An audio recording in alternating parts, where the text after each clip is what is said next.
Jésus a exercé un ministère qui a consisté, entre autres, à guérir les personnes malades, les personnes atteintes de toutes sortes d'infirmités.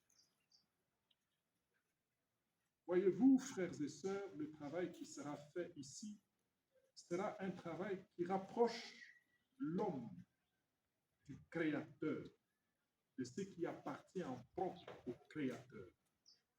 Dieu seul peut créer la vie, mais il y a dans le monde des personnes qui sont associées au travail de la création de la vie, en ce qu'ils soignent la vie, ils confortent la vie, en guérissant les malades, en les soignant. Il y a plusieurs hôpitaux dans le monde, mais si nous bénissons ce centre de santé, c'est parce que il est voulu comme un centre de santé catholique. Centre de santé catholique où la vie n'est pas une marchandise, comme on le constate par le temps. La vie garde une valeur et une dignité irréductible. Et cette foi qui est la nôtre devrait avoir des implications concrètes et non négociables. Parmi ces implications, c'est que nous nous approchons du malade pour prendre soin de sa vie au nom de notre foi et en sachant que la vie dont nous prenons soin, c'est une vie qui est sacrée. Il faut donc pouvoir le faire avec toute l'attention possible. Il faut pouvoir le faire avec tout l'amour possible. Il faut pouvoir le faire avec toute la chaleur et toute la passion possible. Ça, c'est une première implication. La deuxième implication, c'est la suivante. Il y a beaucoup de métiers dans le monde, beaucoup de professions dans le monde, mais j'aime toujours à penser que le métier ou la profession du soignant, fût-il médecin ou infirmier, c'est plus une vocation. Une vocation où on ne peut pas forcément limiter son travail à la mesure des heures et des salaires. On est au service de la vie et en foi. Faut-il limiter son travail alors que la vie est en péril, la vie est en danger?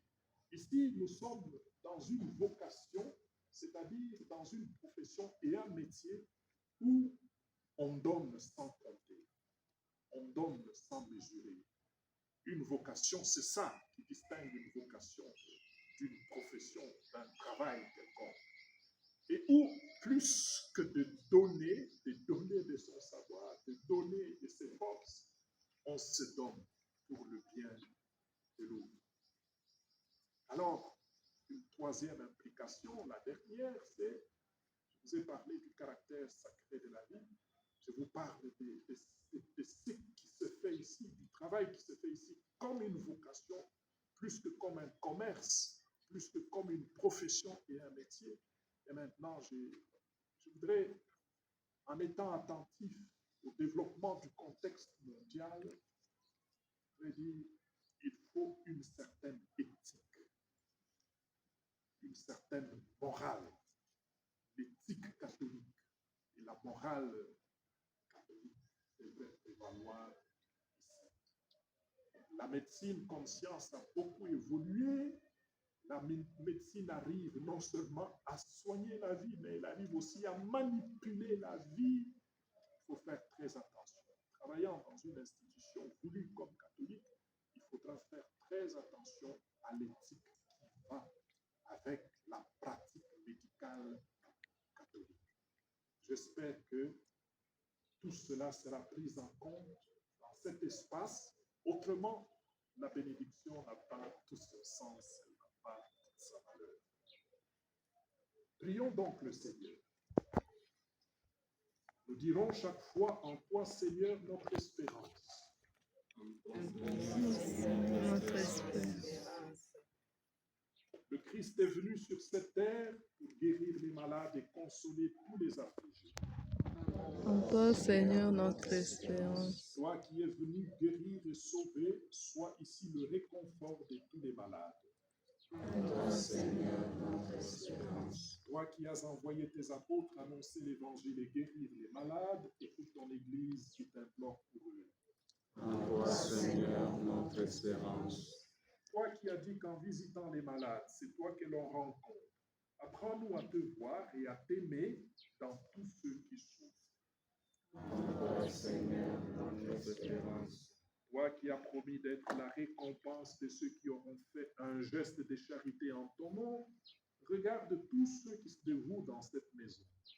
En toi, Seigneur, notre espérance. Toi qui as pris sur toi nos faiblesses, entre dans toute maison où souffrent des malades. En toi, Seigneur, notre espérance. Toi qui nous as envoyé des personnes de bonne volonté pour nous aider à améliorer ce cadre de soins, récompense leur générosité où qu'ils se trouvent. En toi, Seigneur, notre espérance. Prions le Seigneur. Seigneur notre Dieu, tu as envoyé ton Fils avec la force de l'Esprit Saint, guérir nos faiblesses et nos douleurs. En envoyant ses disciples annoncer l'Évangile, il leur a donné mission de guérir les malades. Nous te prions pour tous les malades qui viendront ici, qu'ils soient accueillis comme le Christ par les médecins et les infirmiers et tous ceux qui les aident. Qu'ils reçoivent tous les soins nécessaires dont ils ont besoin pour pouvoir retrouver la santé de l'âme et du corps et rendre grâce à ta miséricorde par Jésus, le Christ, notre Seigneur. Amen.